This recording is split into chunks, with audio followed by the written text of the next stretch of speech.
Good morning, vinyl community. It's me, JC, back again. Hopefully everybody's having an amazing start to their week. Happy Monday.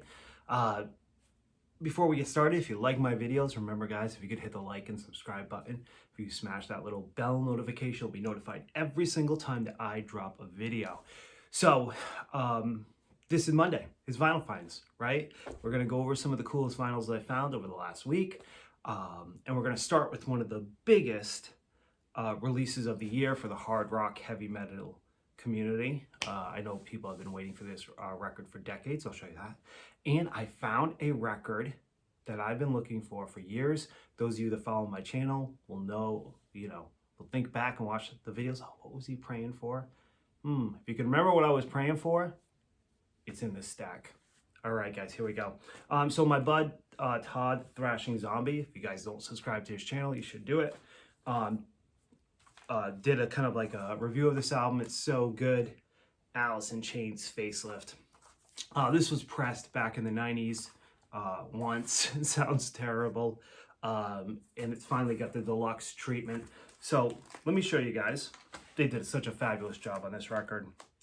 And it's like $25.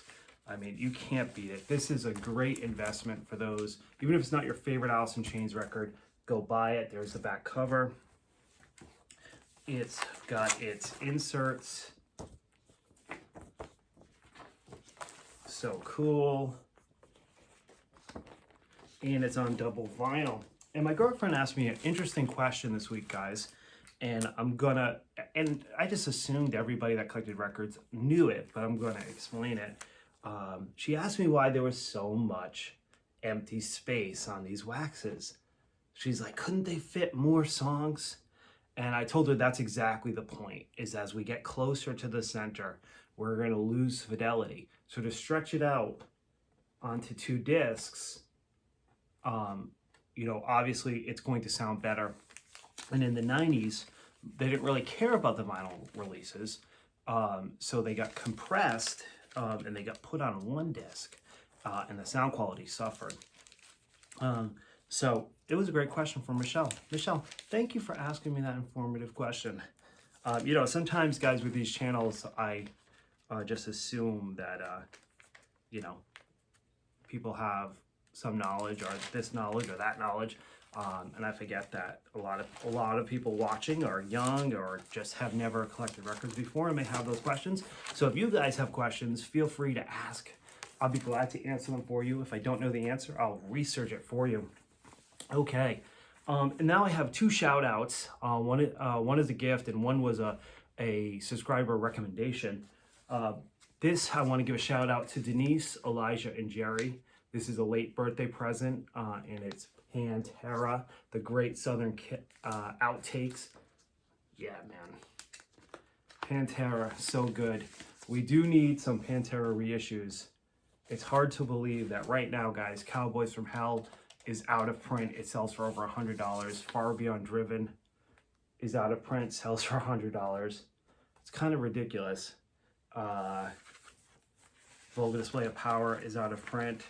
I mean, so you can make the ones that are easier to find. Far Beyond Driven, I still see it floating around there.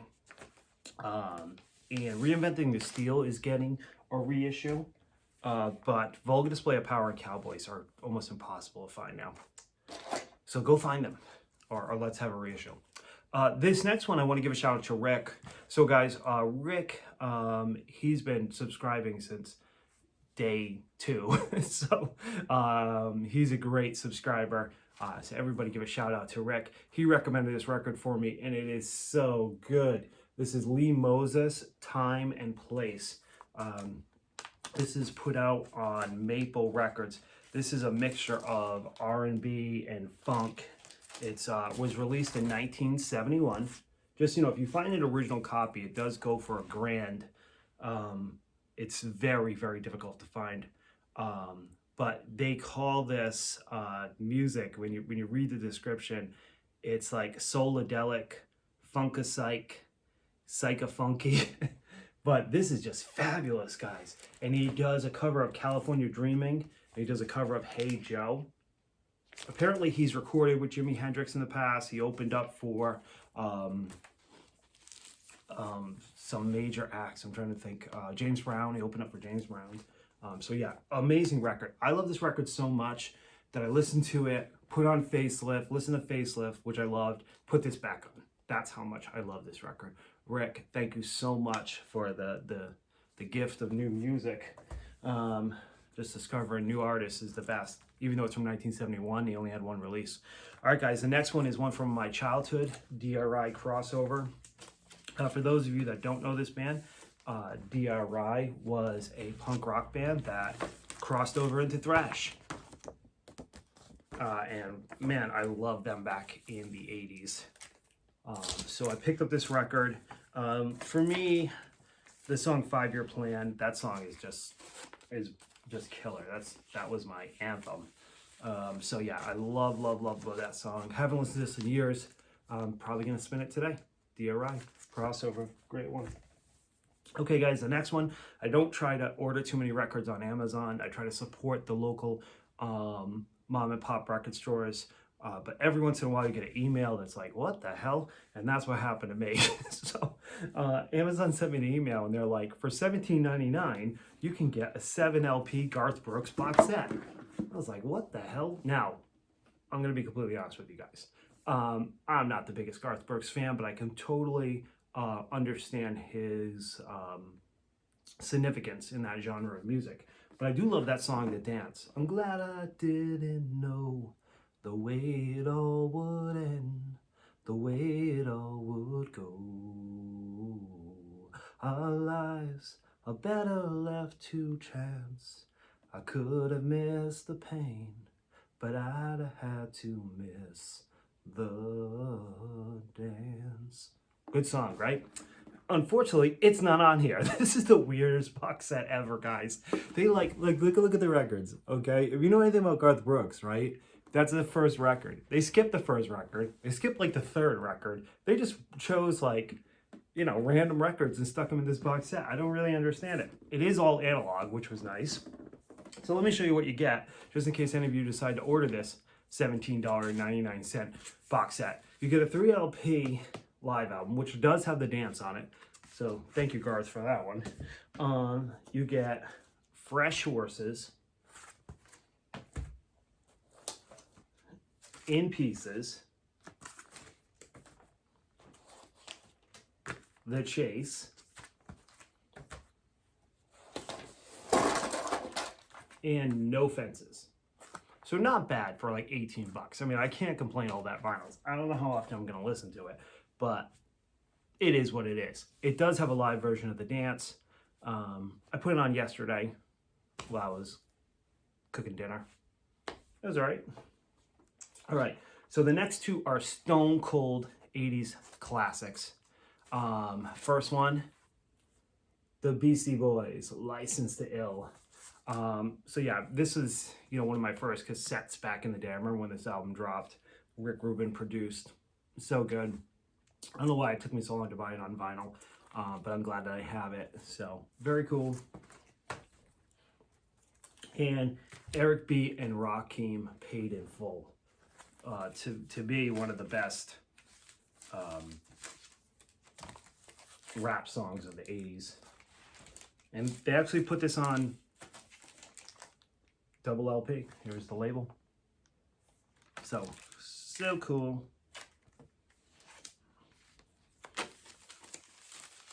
It's a great one. All right, guys. And the next two, you probably saw by my wall. I was alluding to something. These are the RTI analog, 100% analog pressings. You can still find them out there. They're originally a Record Store Day release, but they got another release, and guys, go find them. They are so good. I got Aerosmith, their first album. This is the one with Dream On. It's on the Columbia label. These RTI pressings of these Aerosmith records just sound amazing. You know, so I used to listen to Aerosmith all the time back in the 80s and the 70s, obviously. Growing up in Massachusetts, you can imagine, they were played all the time. And then, you know, when they start to do the, you know, pink is my favorite color and things like that, I really stopped listening to them, which was stupid because their early stuff is just still absolutely brilliant. And I can tell you that, you know, I've had so many pressings of this album and this album. I don't think any of it sounded as good as the pressing that we have now with the RTI pressing. And this is rocks. You guys probably know this one. It's considered to be their greatest album. I don't know if it's my favorite album, probably not, but it's got Back in the Saddle, Last Child. It's got Rats in the Cellar, Get the Lead Out. I mean, it's such a good record, right? There's the back original insert. And I was amazed. Like, I was working on Friday and I was listening to this while I was working, and just the sound quality just absolutely positively blew me away. You know, obviously you hear these songs on the radio all the time, but I was hearing so many things that I had never heard before. Now, granted, that being said, that I have an Ortophone Blue cartridge, and before I didn't have an Ortophone, I had an Ortophone Red. So there, you know, sometimes I take things with a grain of salt. Like, okay, well, maybe it's because I've upgraded my cartridge that this record sounds so much better. But all I know is that, you know, for when you hear a song that you've heard on the radio a bazillion times and you've heard your whole life, and the clarity of the, you know, the separation of the instruments is there. You know, it's the separation of the stereo. It just, you know, it sounded amazing. So I absolutely loved it. So I picked up those 2 Aerosmith reissues. Now, you guys remember last week on my Vinyl Finds video, my girlfriend had bought me Vinnie Vincent's All Systems Go. Well, I went back and bought the first one. You know, like, I felt like, oh my God, how can I have All Systems Go and not the other one? It did have the original insert. This record was absolutely mint. And there you go, there's the back cover. Return it so you guys can see. All right, guys, so I have one last record. And I was flipping through the used bin at my local record store. And what did I find? Are you ready for this? Dun, dun, dun.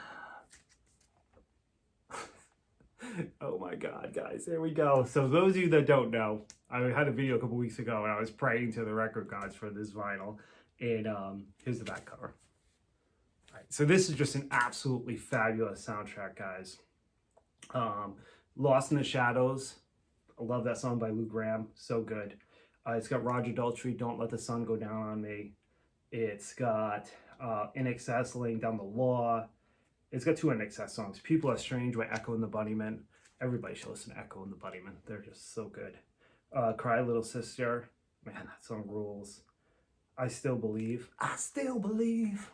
I mean, to me, you know, so I had this friend, Mark Baker, God rest his soul. He was, you know, just a great kid. But when me and my brother used to sleep over his house all the time, and his mother didn't really care what we'd rent, and we were just so young, we'd walk down to the local video store, guys, and we would rent horror movies, you know, and Lost Boys was one that at least once a month we'd rent Lost Boys.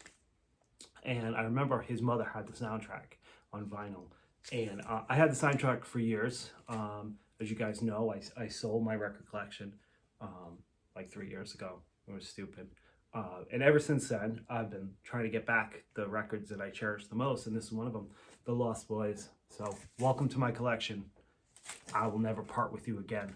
All right, guys, I hope that you enjoyed my video. I will join you again, you know, at least 3 more times this week. So peace, rock out. I love you, love you, love you, love you. Go listen to some Aerosmith. Go listen to some Lost Boys. Bye, guys.